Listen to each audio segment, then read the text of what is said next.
The morning in Tampa, Florida was a bit more humid than usual. Elizabeth Clark squinted at the morning sunlight streaming through her bedroom window as she checked the alarm clock on her nightstand. 6:30 a.m.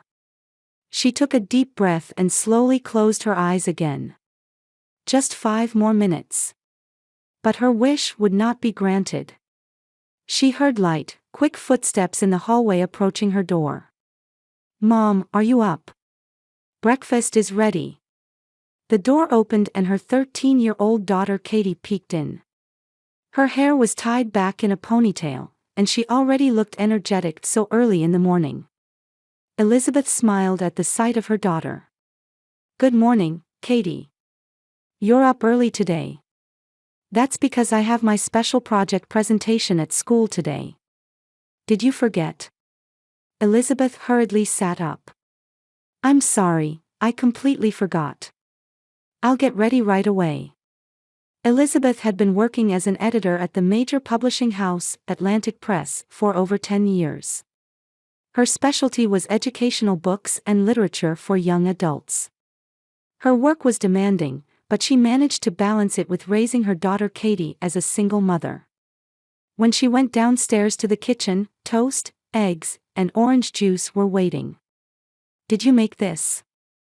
Elizabeth asked in surprise. "Yes. I practiced making breakfast for my cooking homework. What do you think? Does it look edible?"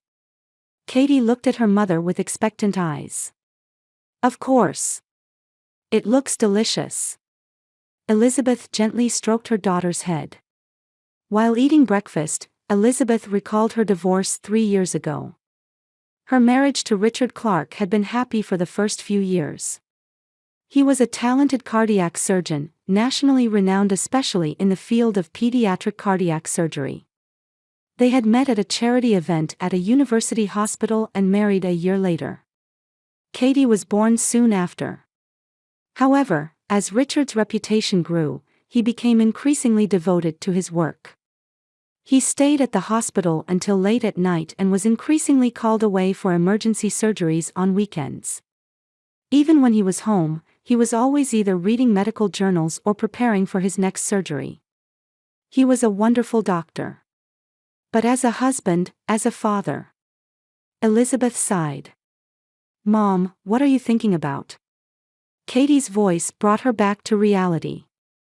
"Oh, nothing. Are you nervous about your presentation today?" She changed the subject.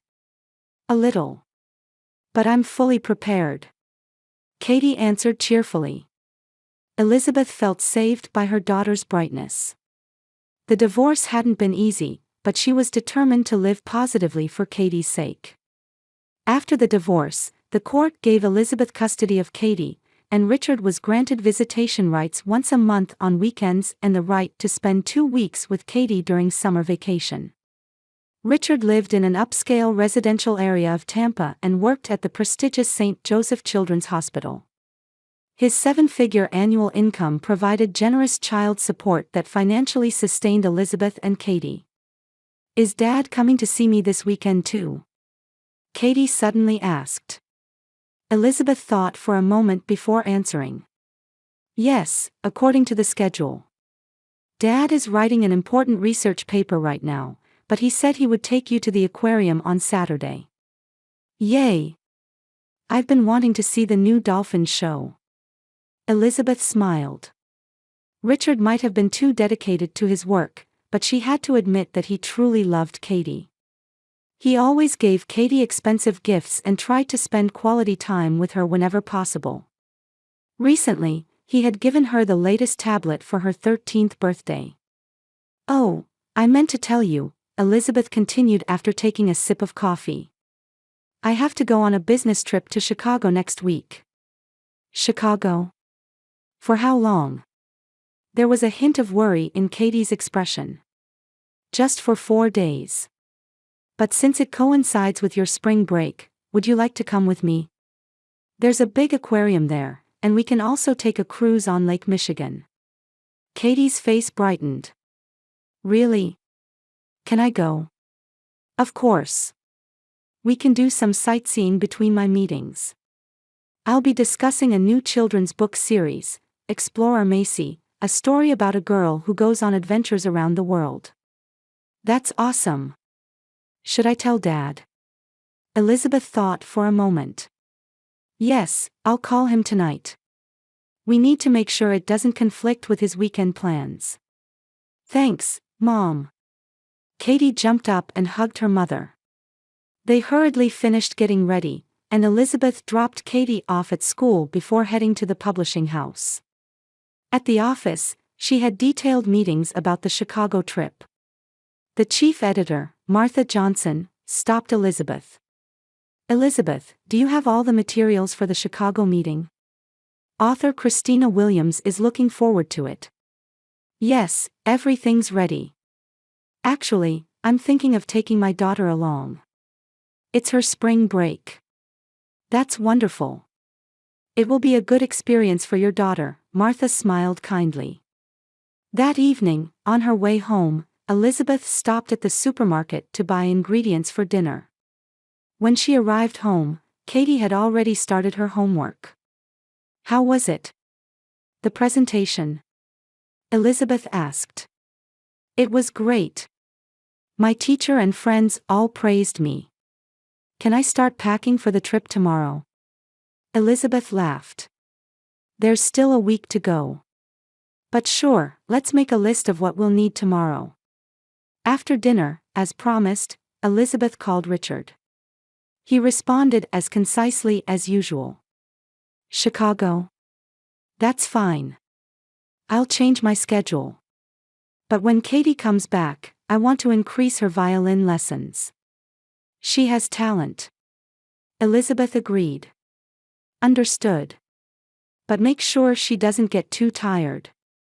After hanging up, Elizabeth sat on the sofa and sighed. Conversations with Richard were always tense, but she needed to maintain a cooperative relationship for her daughter's sake. Plans for the Chicago trip proceeded smoothly, and Elizabeth and Katie gathered everything they needed.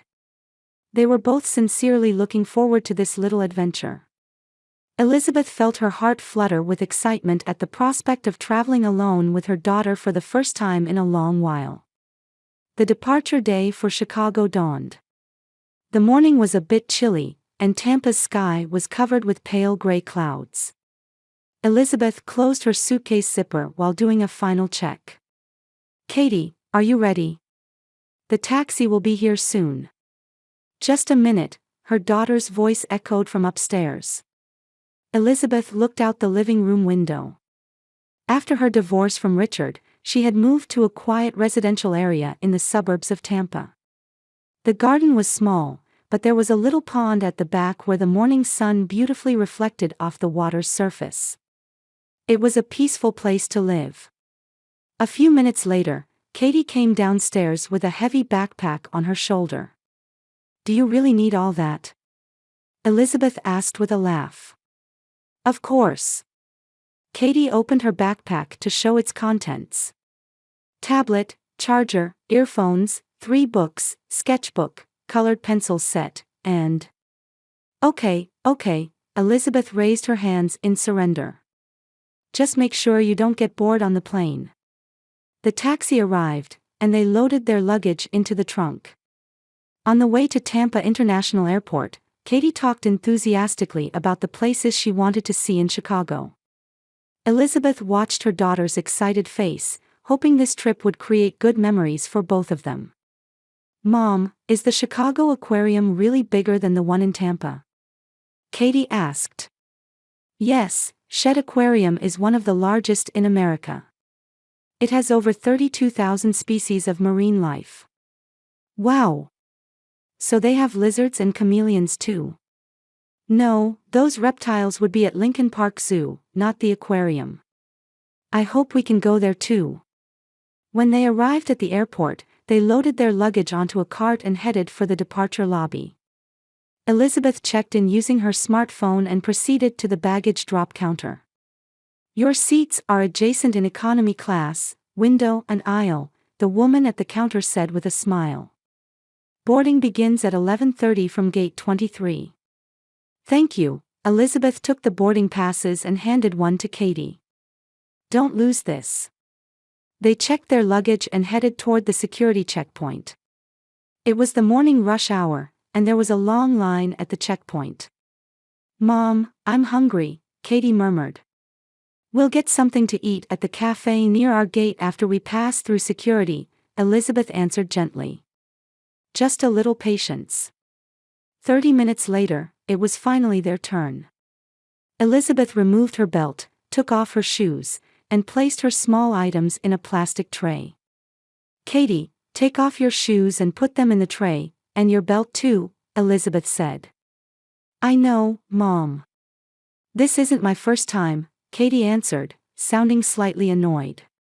She expertly placed her backpack on the X-ray scanner's conveyor belt and put her shoes and jacket in another tray. Elizabeth went through the metal detector first and passed without incident. It was Katie's turn next. She walked through the metal detector arch. Suddenly, a shrill alarm sounded. "Oh!" Katie stopped, startled. A uniformed female TSA officer approached. Middle-aged with a stern expression, though her eyes were kind. "Are you wearing any metal?" the officer asked. "No, nothing," Katie shook her head. "Necklace or hair clips?" "I don't have anything," Katie answered, looking a bit anxious. The TSA officer seemed to ponder for a moment, then exchanged glances with a colleague. "Could you try going through once more, just to be sure?" Katie went through the metal detector again, but the alarm sounded again. "That's strange." Elizabeth frowned. "Katie, what about your pockets?" "There's nothing in them." Katie turned her pockets inside out to show. The TSA officer looked suspicious and made notes on her clipboard. "I'm sorry, but we'll need to conduct a body scan in a separate room," she said politely but firmly. The color drained from Katie's face. "Mom," she called in a small voice. "It's okay, Katie," Elizabeth said, trying to reassure her daughter. "There's nothing to worry about. I'll come with you." The TSA officer led them to a small separate room. There was a large X-ray scanning device and several monitors set up. "Please stand here, young lady," another female officer instructed. "Raise your arms slightly and stand with your feet shoulder-width apart." Katie looked at Elizabeth. Seeing her mother nod, she stood as instructed.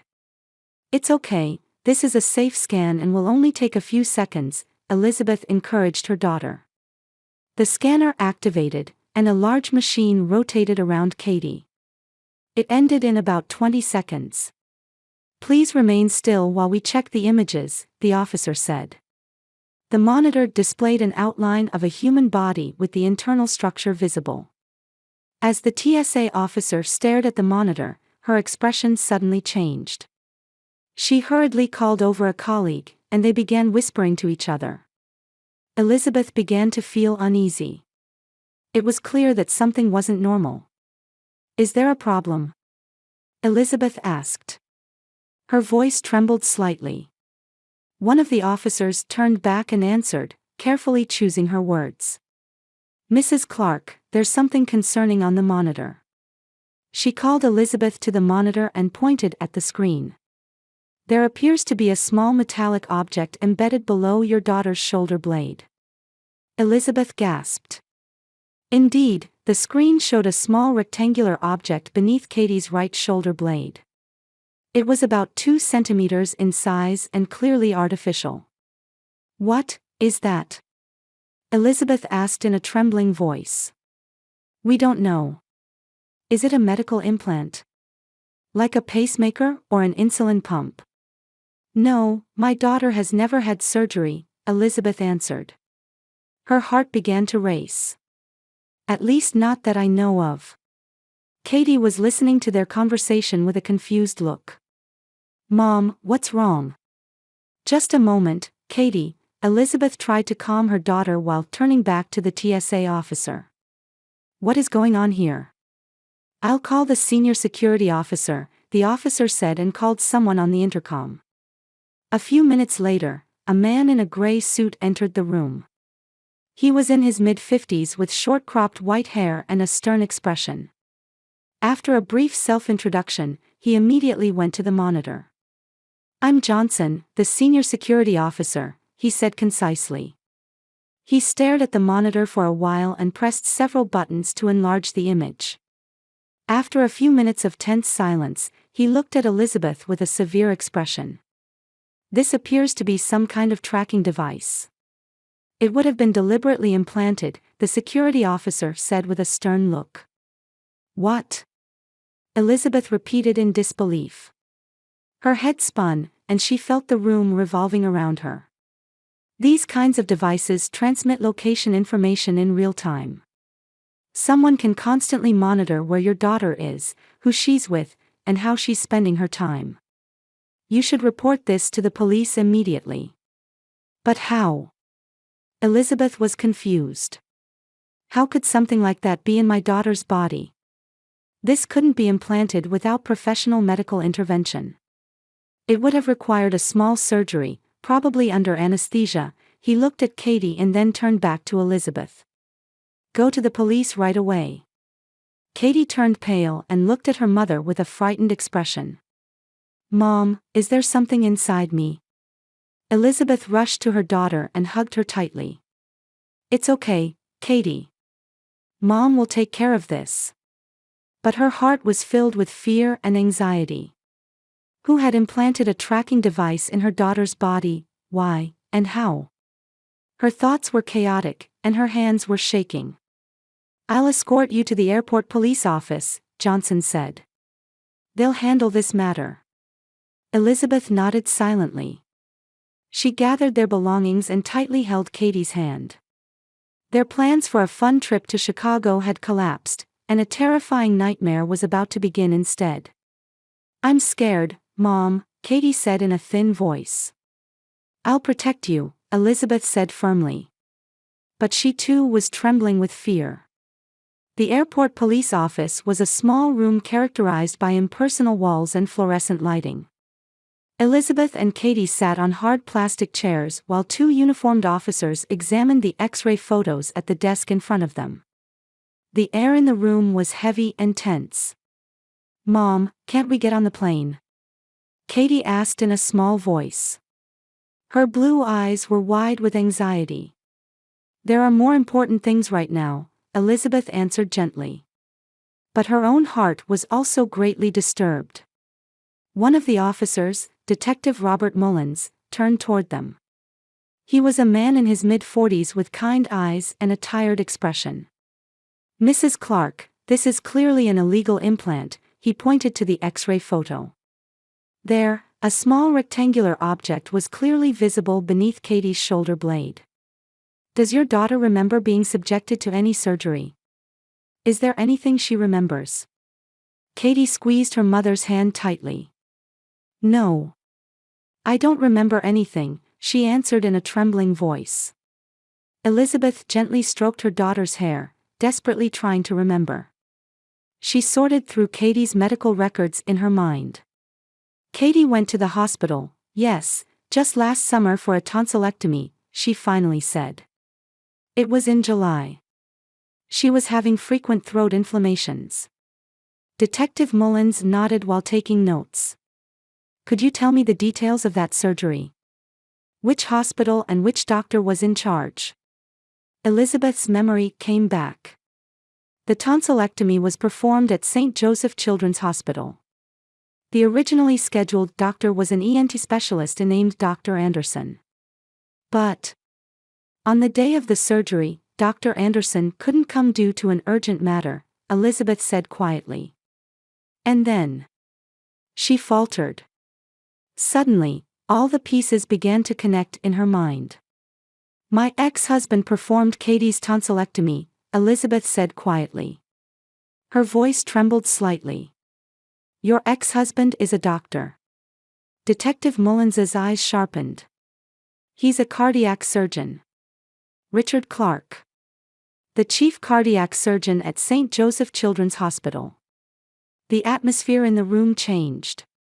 The female officer exchanged glances with Detective Mullins, and she immediately left the room. Detective Mullins's expression changed. This is becoming increasingly serious. There's a high possibility of a deliberate act by a professional. Elizabeth held her head in her hands. I can't believe it. Richard. But why?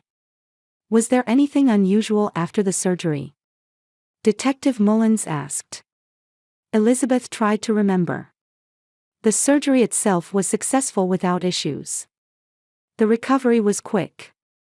But she frowned as she remembered. After the surgery, Richard contacted us more frequently than usual to check on Katie's recovery status. And, yes, he even came to our home once, saying he wanted to check because the surgical scar was a bit red.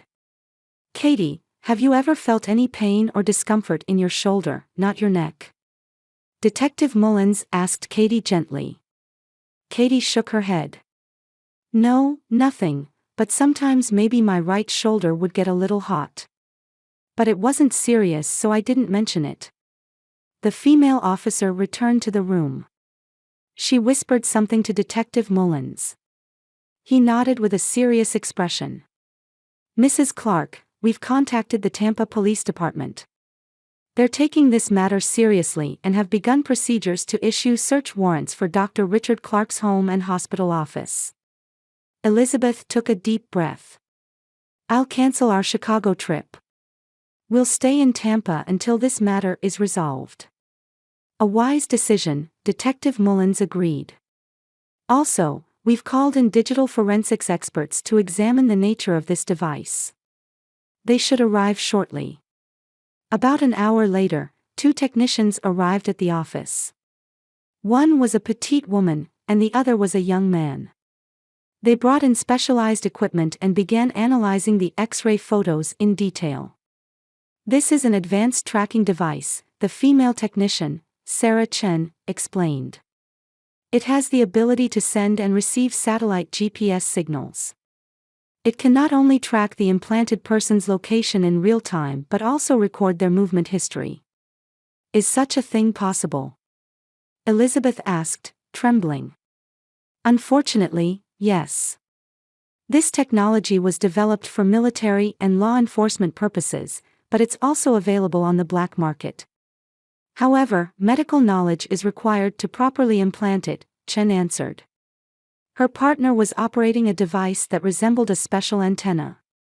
I'm tracking the signal. He continued working with concentration. Found it. This device is emitting signals periodically, and the receiving destination is an IP address within Tampa City. Several hours later, they received a call from the Tampa Police Department. Richard Clark's home and hospital office had been searched. We've seized his computers and smartphone, the detective on the phone reported. According to the digital forensics team's initial analysis, we found specialized software for receiving signals from your daughter's device. We're continuing the investigation. Elizabeth and Katie had to stay overnight at a hotel. They were instructed to report to the Tampa Police Headquarters the next morning.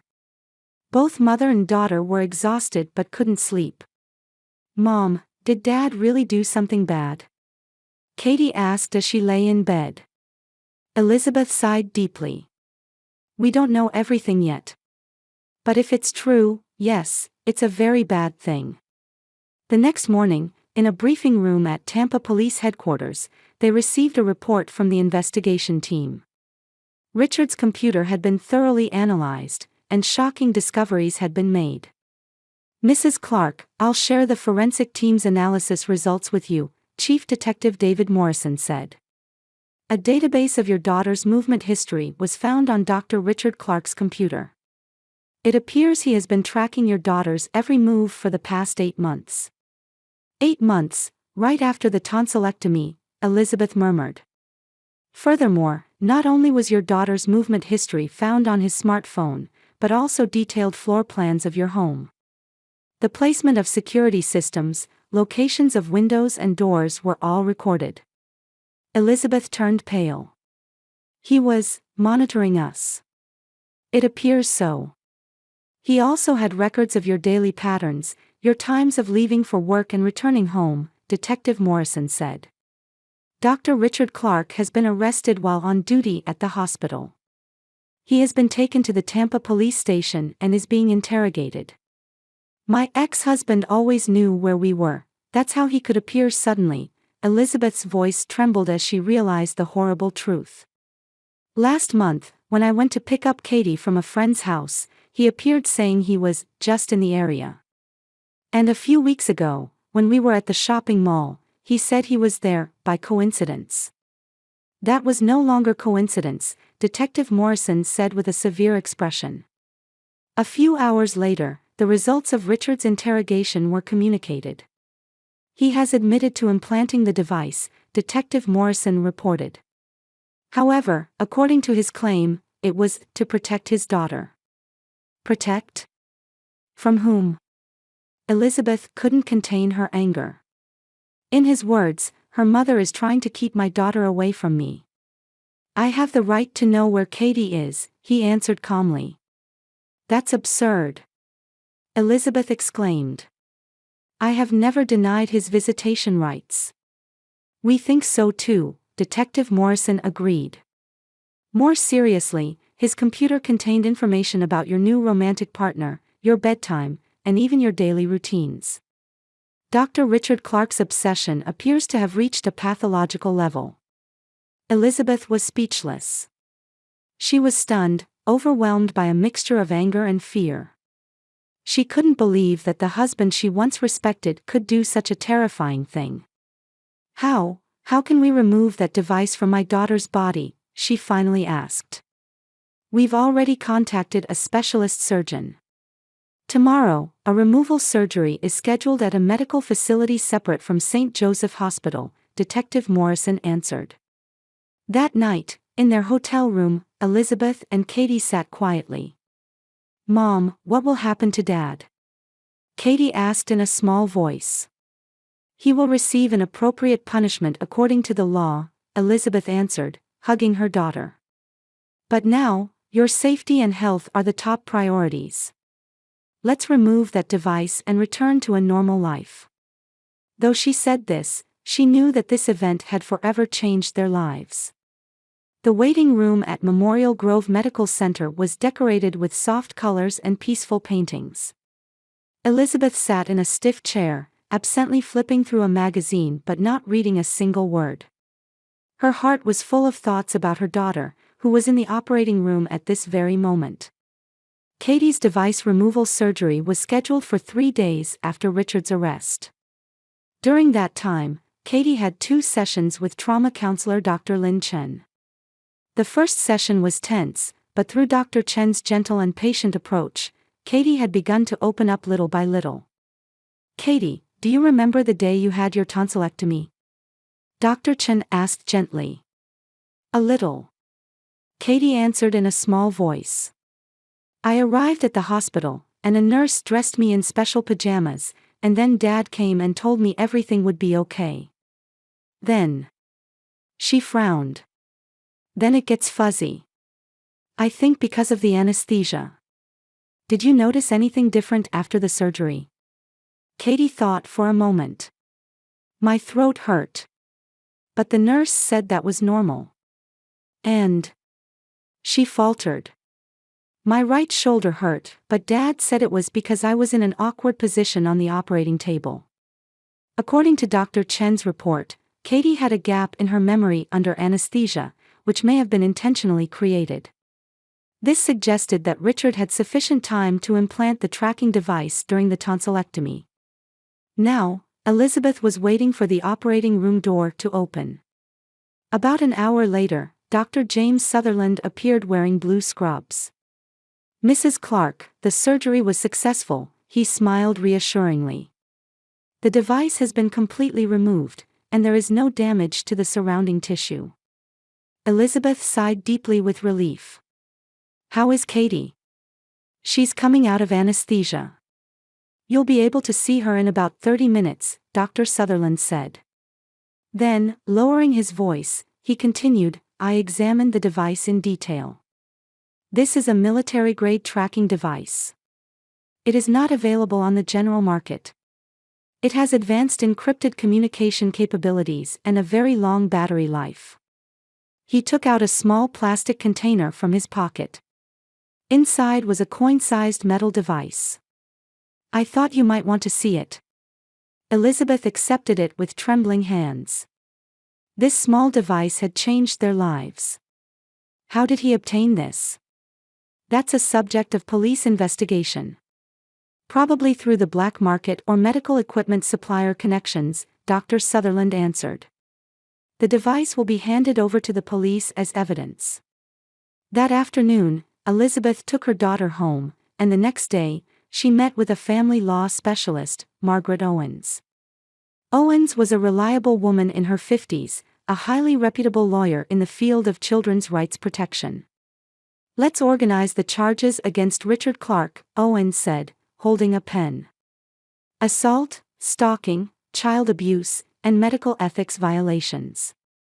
Furthermore, considering he abused his position as a doctor, we can add abuse of authority. I want him to spend time in prison, Elizabeth said in a trembling voice. And I never want him near Katie again. That's achievable, Owens nodded. The evidence is overwhelming. We'll also apply for a complete review of the custody agreement from your divorce. In such circumstances, courts are not uncommon to completely revoke visitation rights. A week later, a preliminary hearing was held. Elizabeth sent Katie to school and attended alone. In the solemn atmosphere of the courtroom, Richard was brought in wearing prison clothes, handcuffed. His once dignified and confident posture was gone, his complexion was poor, and there were dark circles under his eyes. His lawyer applied for bail, but the judge immediately refused. The defendant has abused his knowledge and skills as a medical professional to commit a highly invasive and illegal act against a young child. Furthermore, the defendant possesses a passport and there is a risk of fleeing abroad. The bail application is denied. After the preliminary hearing, a statement was issued from the hospital. The director of St. Joseph Children's Hospital, Thomas Harrison, announced that Richard had been suspended immediately. I can't believe what he has done. Richard was a respected doctor, Director Harrison told reporters. His actions are contrary to the fundamental medical ethics and completely incompatible with our hospital's values. The safety and trust of patients and their families are our top priorities. Richard's colleague doctors were also deeply shocked. Some told reporters in interviews that he had been very dedicated to his work and compassionate toward patients. However, there were also voices saying that he occasionally showed strange obsessions. Dr. Clark sometimes wanted to know abnormally detailed information about patients' post-operative recovery, a nurse who spoke on condition of anonymity said. We thought it was his perfectionism, but now thinking about it. Following her lawyer's advice, Elizabeth petitioned for a review of the custody agreement made at the time of her divorce from Richard. She sought to revoke all of Richard's contact rights, and the family court provisionally granted her petition. Katie's safety is the top priority, the judge said. Until the results of the criminal trial in this case are out, Richard Clark is prohibited from any form of contact with the child. 3 months later, Richard's criminal trial began. The courtroom was packed with many reporters and spectators. This case was featured not only in local media but also in national news. Headlines like "The Dark Secret of a Respected Doctor" and "Custody Battle Abusing Technology" were prominent. The prosecutor's opening statement was powerful. The defendant, Richard Clark, abused his expertise as a doctor to implant an illegal tracking device in his own daughter's body. This act is a violation of a child's physical autonomy and a grave betrayal of parental trust. Richard's lawyer tried to defend along the lines of excessive parental concern. My client's behavior was certainly excessive, but it was because he was genuinely concerned about his daughter. After the divorce, his time with his daughter was significantly reduced, and out of a desire to ensure her safety, he made this misjudgment. However, that claim lost its persuasiveness in the face of the weight of evidence. The prosecution presented vast data recovered from Richard's computer. It included detailed information about Katie's school schedule, friendships, and even Elizabeth's romantic relationships. On the third day of the trial, the results of a psychological evaluation were submitted. Richard was diagnosed with clear signs of obsessive personality disorder. The defendant shows a pathological desire to control, testified the psychiatrist who conducted the evaluation. He felt a need to completely understand and control the movements of people in his world, especially those he thought he loved. The highlight of the trial was when Richard himself took the stand. Although he looked tired, he still tried to maintain his dignity. As a doctor, as a father, I had a duty to protect Katie, he insisted. Her mother limited my time with her, and I felt excluded from my daughter's life. By knowing Katie's whereabouts, I could be assured that she was safe. The prosecutor's cross-examination was relentless. Is what you call protecting embedding an illegal device in a 13-year-old girl's body and monitoring her 24 hours a day? The prosecution submitted records of monitoring Elizabeth and Katie's daily lives as evidence. Richard had tracked not only Katie's activities at school but also her visits to friends' houses, movies watched in theaters, and even the titles of books she borrowed from the library.